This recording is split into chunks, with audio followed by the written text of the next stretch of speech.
So today we're going to look at a few ideas that you can do with these animal floats. I'm not in the water because I've been teaching parent and baby this morning, so the mums were in with them. So as we discussed with the footballs, we can use these for pushing through the water. They're going to float at the surface, so we can go through the various pushes. Push with your hands to start with, push one and then the other. Push with your chin, okay? For this one we would encourage scoops underneath. So scoop underneath your animal, push it with your chin. Push with your nose, and then that really great one for getting their face wet, push it with your forehead. Okay, they're probably not expecting it, they're so eager to push it with their forehead that the face dips in the water. It's good for those ones that are reluctant to put their face in. So various pushes across the pool. You could make it a race. You could maybe just say, can you get your float to the other side really quickly?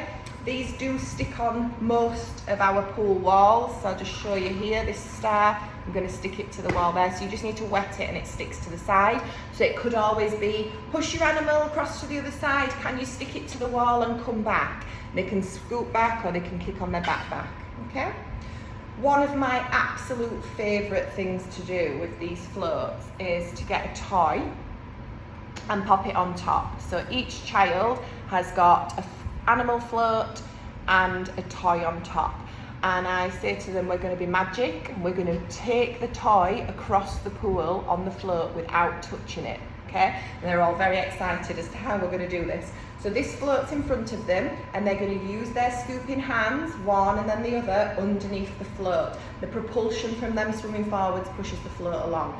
And they love this. It's so exciting that they're not touching it, but it's moving. So I say you can't touch it with your hands, you can't touch it with your face or your head. You've just got to show me your big scoops underneath that animal's tummy, and it will get to the other side, okay? And it's really good for encouraging those long arm scoops, because as we know, the younger children, it all comes from their legs first. They're swimming like this, or just arms here. There's not much scooping, so that one really gets those big scoops going, which is great. Because they can stick on the wall, we can use them, or I use them sometimes, as markers for push and glides. So push and glide on your front, or push and glide on your back. If they're doing it on their back, first of all, they find it much easier with their arms here, but then when they're competent, they can go to arms here. And I will use this as a marker.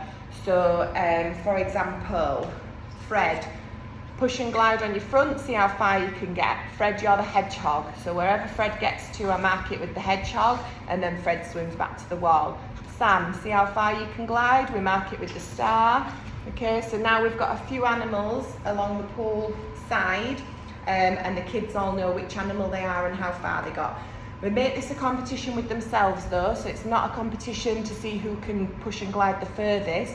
What I would do is, on push and glide number 1, we mark how far you got with the float.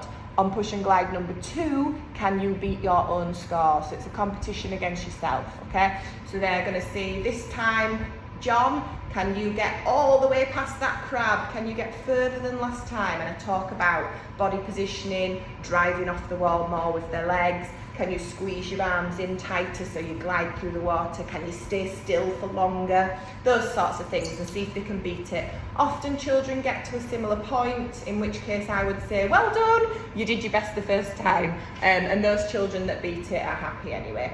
So you can use them as markers on the side. We can use them on the side for the children to travel. So you could put them at the opposite end to the children and say, can you bring your animal across the river to safety? So they've got to swim however you want them to swim, depending on what level they are, across to the other side. Collect a float off the wall, bring it back however you want them to do that. It could be float on the chest, kicking on the front, float on the chest, kicking on the back. They could stretch it out in front of them, kicking on the front. They could pop it even, over their knees and lay flat on their back and kick with their tummy up. So however you decide you want them to return to the wall, and when they get back to their space, they pop it at this side, and they've helped that animal cross the river.